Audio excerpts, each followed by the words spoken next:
There's the clicker. A couple of announcements. Blake is way too modest, and thank you, Blake, for that introduction. Thanks for having me here. You know, at the end of the day, we're going to maybe keep things a little bit light. There's going to be more pictures than slides or graphs, I promise that. I don't know if anybody got the news release from the Department of the Interior this afternoon, but Blake is a member of, it's about a dozen members of this new hunting and shooting council that the Department of the Interior has formed. So there's a number of other people and organizations represented on that council. The other thing, just procedurally, we're going to talk a little bit about this yeoman hunter, and it's the name is intentional because it goes along with the facial hair. I feel like I could be issuing homestead patents, so talking in Jeffersonian terms is intentional. We're going to get Patrick back up here. We've got 2 chairs ready, and then we're going to open up the doors. There'll be refreshments out there, and so I'd like to extend not only questions but also a discussion. We've learned a lot today. So let's bring it back in. We can have kind of a free-form, freewheeling discussion, I hope. I wanted to talk about this population of kind of the neglected hunter in some ways. I mean, we've talked a lot about recruiting new hunters. We've talked a lot about retaining existing hunters. The third R bears on this. And so what I want to talk about a little bit, this is with apologies to, you know, probably the most famous Depression-era project by the Roosevelt administration. This was Now Let Us Praise Famous Men this is a Walker Evans photo of Mississippi sharecroppers. So I tried to find one that had some equivalents. These are eastern Montana farm kids bird hunting. And I like the guy on the left, Caden Fossum, stack plates, get dates. You can picture that guy on the left with that same t-shirt. Maybe different plates. But what I'm talking about really is an archetype. This is messy, and so Mark Duda, I'm expecting scolds from you because this is going to be anecdotal, gut level, messy, non-analytic conclusions.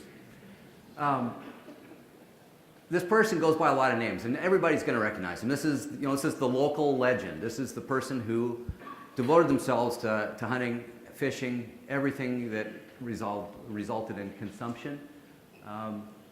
The weekend warrior. This is the person who, in their obituary, mentions hunting as a key attribute of their entire life. And it's Joe Sixpack, the guy who hunts it's fun. But this is an endangered species in our midst. This is the person who is increasingly or decreasingly buying license. This is the churn. This is the person that we built agencies on when they were younger, when they had families, when they were more active participants. They're getting older.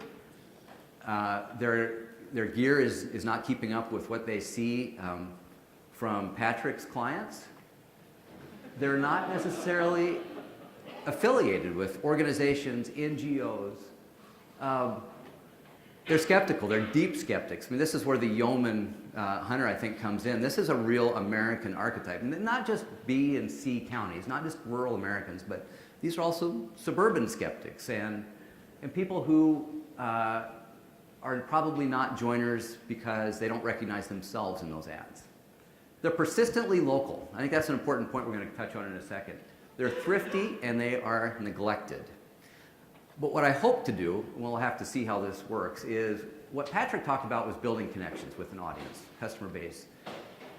I maintain that this is a population that is thirsty for connections, and I hope to have some ways to talk about how that we as a community can reconnect them through mentoring. But this is the lapsed hunter. They're sensitive to barriers, and I'll talk a little bit more about that. In some ways, the barriers are the same as when they were active participants 40 years ago. The barriers haven't changed, but their perception of those barriers certainly has.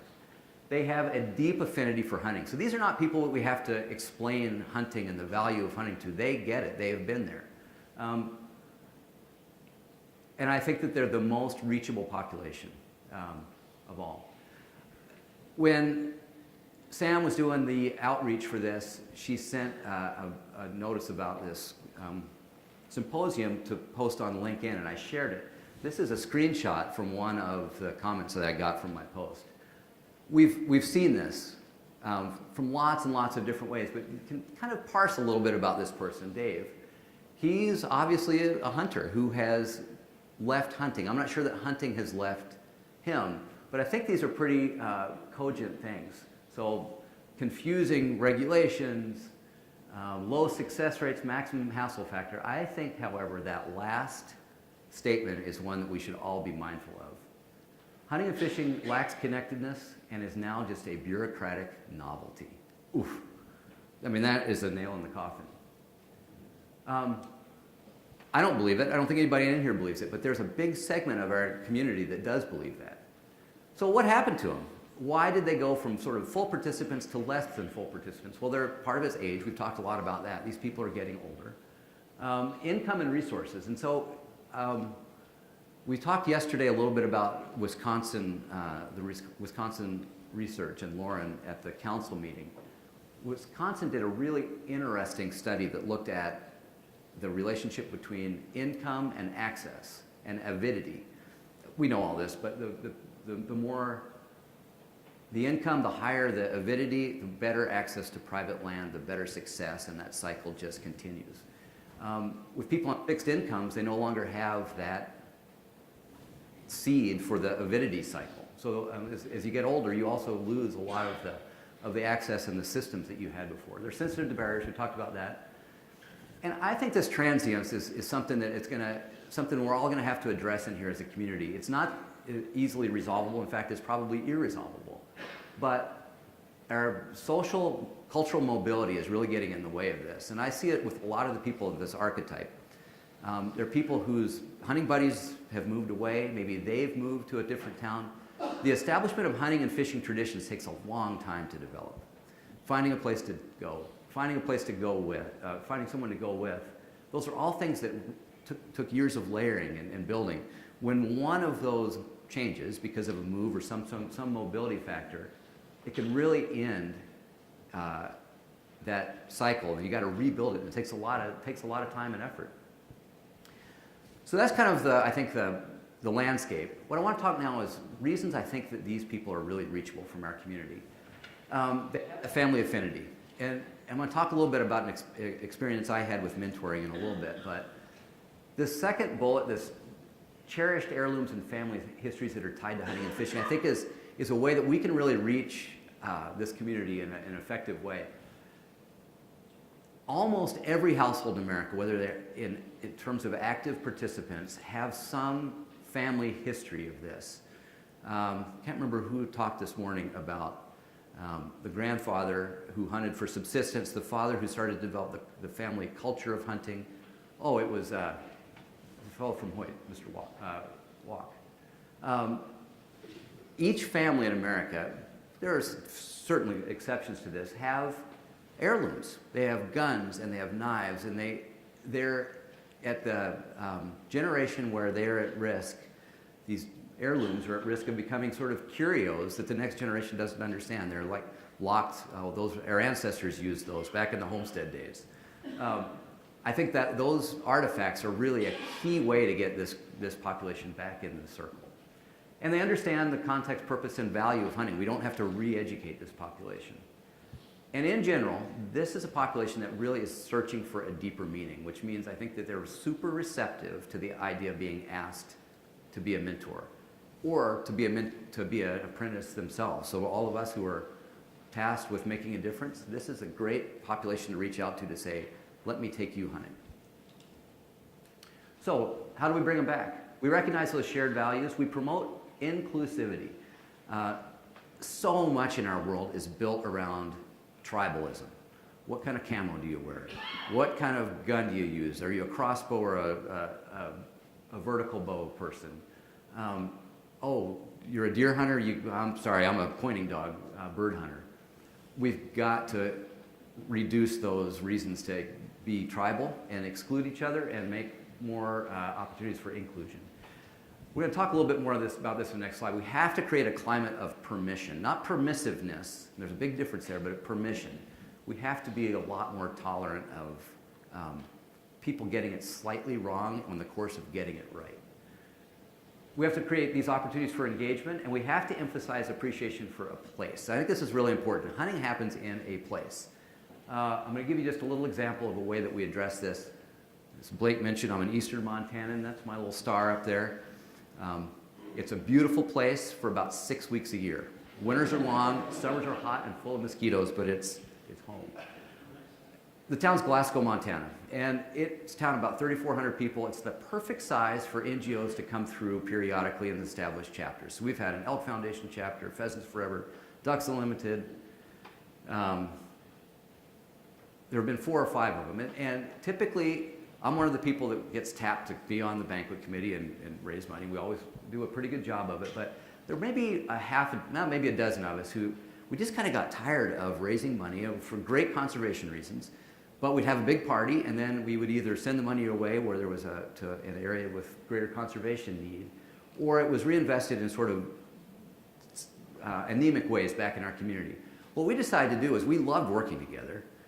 We loved putting on a party, so we started, basically it's the old-time Rod and Gun Club. This was, the fixture of these local communities after World War II. We're in the 2nd year of it. We'll have to see how it works, but this has been a generator for these relationships, these connectedness. This connectedness I'm talking about, where there are young people coming to these banquets wanting to be involved in fence removal projects on the C.M. Russell National Wildlife Refuge, or we've got a big cottonwood regeneration program going on the Milk River where it periodically floods. So connecting those people who have a lot of energy and want to do that work with the people who have sort of lapsed out of the old NGOs that used to come to town. We'll have to see, but I think this ties into the persistently local yeoman hunter. Okay, so how do we make this connection? How do we connect the dots? So the first we just talked about, these are the shared artifacts. Everybody in here, in fact, I won't ask for a show of hands, but everybody in here has got probably a knife that's been passed down. That knife is when you start talking to somebody who a stranger or a casual acquaintance who you think might be receptive to a hunting mentor relationship, this is a way into that relationship. You start talking about these things that you use and your family has used that shaped these traditions, that made them who they were. This is going to go back to that permission versus permissiveness statement I made a little bit ago. Becky Humphreys mentioned this. Hunting is fun. Somehow, and certainly our hunter education program has done this, we've managed to just suck the fun out of this experience. And I think it's okay to laugh and giggle and maybe be a little naughty. Unless you're an Earnhardt or an Andretti, I don't think any race car driver was born behind the wheel. How were they made? They were made by burning the clutches out of their mom's Corolla. Right? They probably went a little faster than the posted speed. Those things created that avidity. We have, as a community, have to be tolerant of. I'm going to be a little careful here because I'm not condoning any sort of wildlife violation, but I think our game wardens and we as sort of elders have to be okay with 5 duck hunters who shoot 1 bird over the limit when they could have shot 30. They were probably, who knows, there's lots of reasons for it, but if you're a game warden, I hope you realize that that is not gross violation of a law. That we issue more warnings than we do tickets, and that we just let this culture of fun and edginess start to return fun to our sports. This is recreation. We've talked a lot about this, and it's probably the most obvious one. Obviously, the QDMA with the Field to Fork program, but connecting through food is the best, I think, the most sustainable and the most obvious way to connect these generations of hunters. Actually, going back to this, when deer populations are really good in my part of the world, there are a lot of doe tags that are available. One of the predictors of lapse, this is one thing we noticed at Montana Fish, Wildlife, and Parks, a predictor of a lapsed hunter was not applying for surplus doe tags. Largely, they didn't have a family to feed anymore. So once we started to look at that, when we had those surpluses, we could fairly easily predict that that person was going to start to churn out. He's going to be that occasional license buyer and then maybe disappear altogether. So creating more opportunities to share food, especially for households that don't have a lot of mouths, is a real important connector. Connecting through shared purpose and positive attention to it. And I want to bring this back when we get into really talking specifically about the tools of mentoring. But a lot of the people who are at risk of dropping out and being fully lapsed, they don't want to be incentivized with product.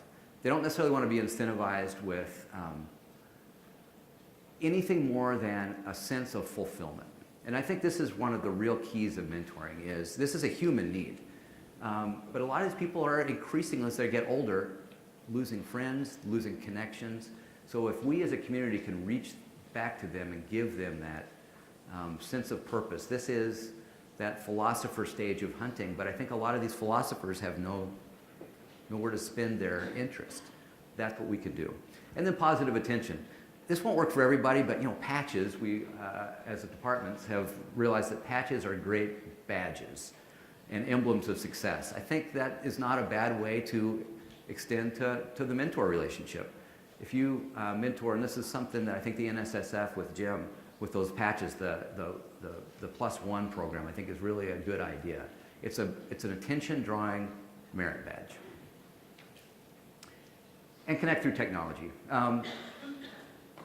We can't be afraid of delivering programs, delivering messages through technology. It's how not only the younger generation exists, but it's how increasingly a bigger segment of our population connects. And then connect through licenses. I thought about this being sort of the punchline. A few of you have heard me say this, but I don't think we do enough to celebrate the transitional nature of a hunting license. This is the ultimate American document. Through validation of a hunting license, we are allowing a public resource to be privatized.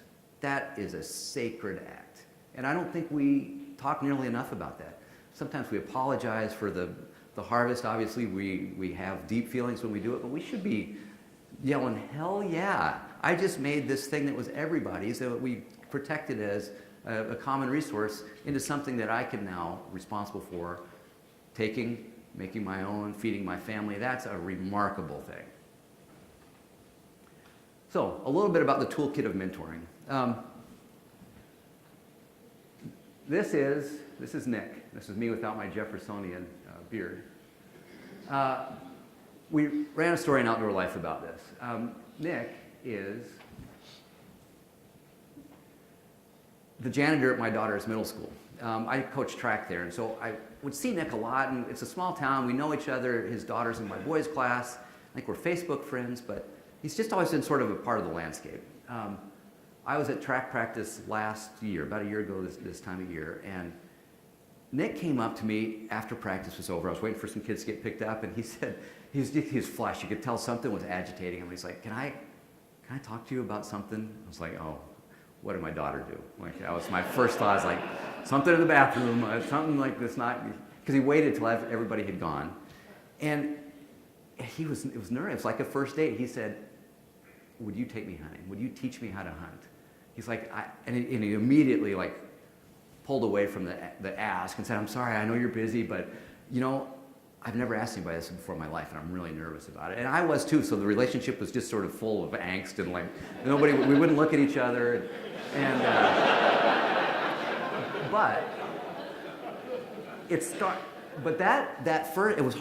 that was hard, and that actually informed me so much about this is hard. This is not going to be easy. We talk all the time, oh, just go do it.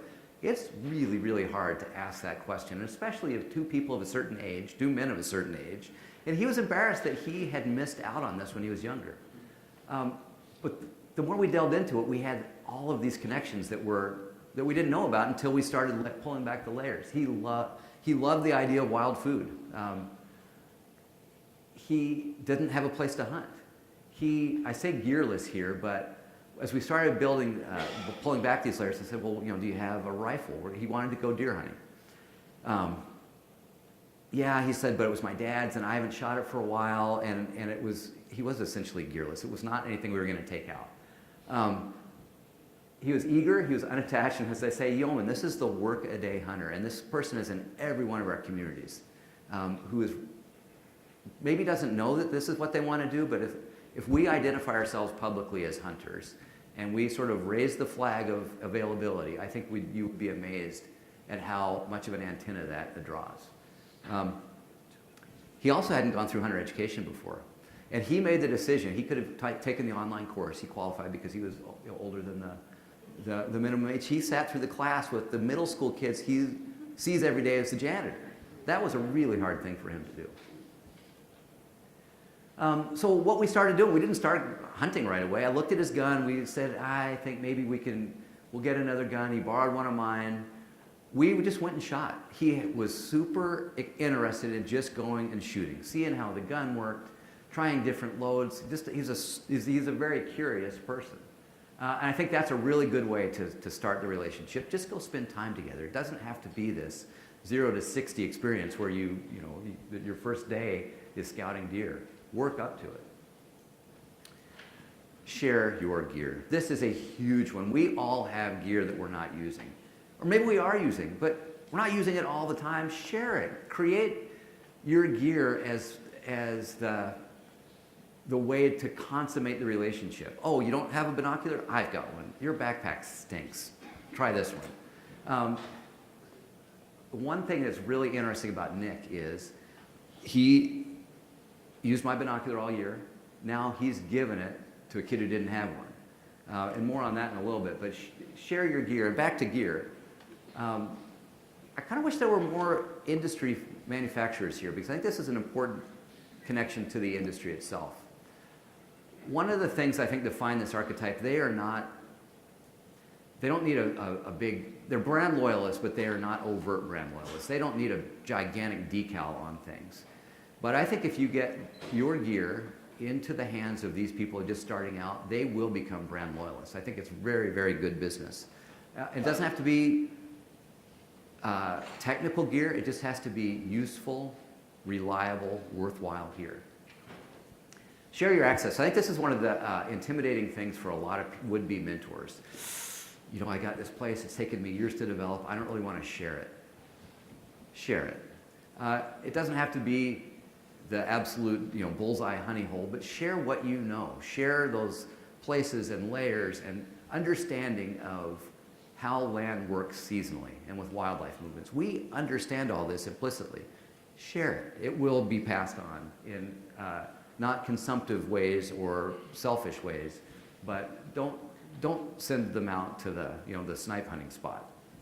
Give them the best parts. So this is Nick. This is actually after our deer hunt. We spent several days in the field, and the takeaway for Nick is that he now is a hunter ed instructor. He's in the middle school all the time. He sees these kids who need to have an experience like this. He's my apprentice hunter ed instructor, so we'll have to see how it goes. We've got an evaluation, I think, in a couple of weeks. He's sharing his gear, and he gets it. He's now ready to be the mentor for somebody else. I think the ask is going to be a little different. My guess is he's going to take out somebody probably in the middle school environment.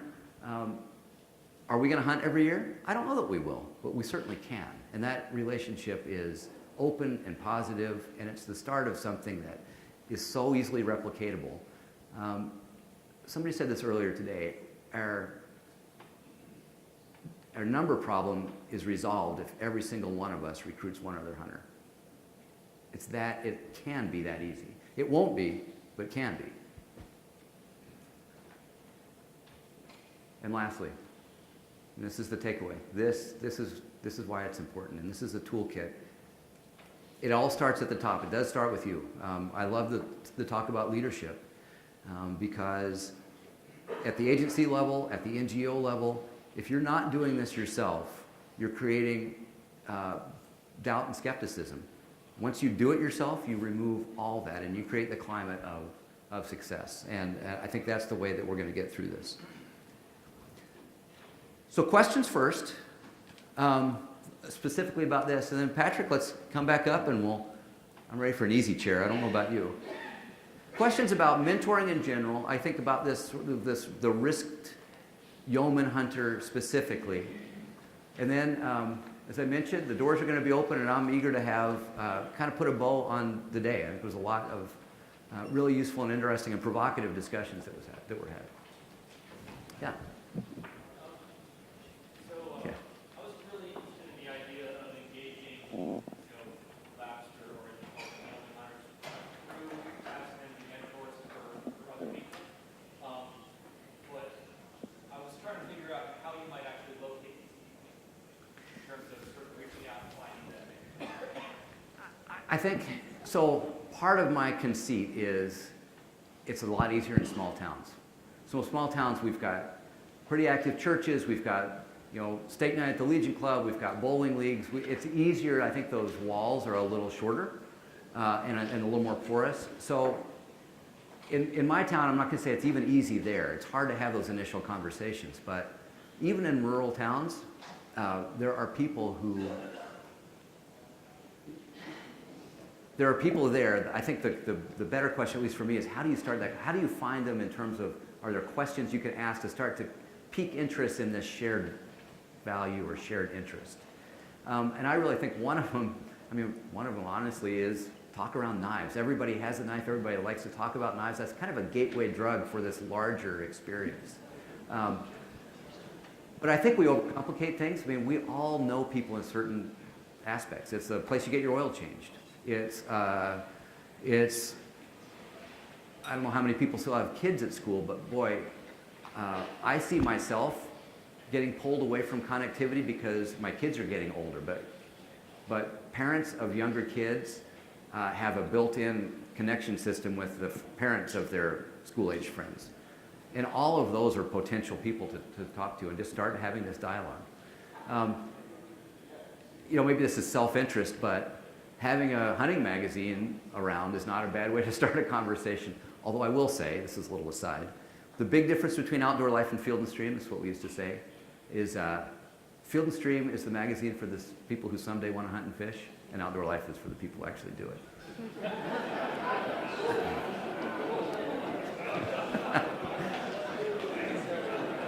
Other questions?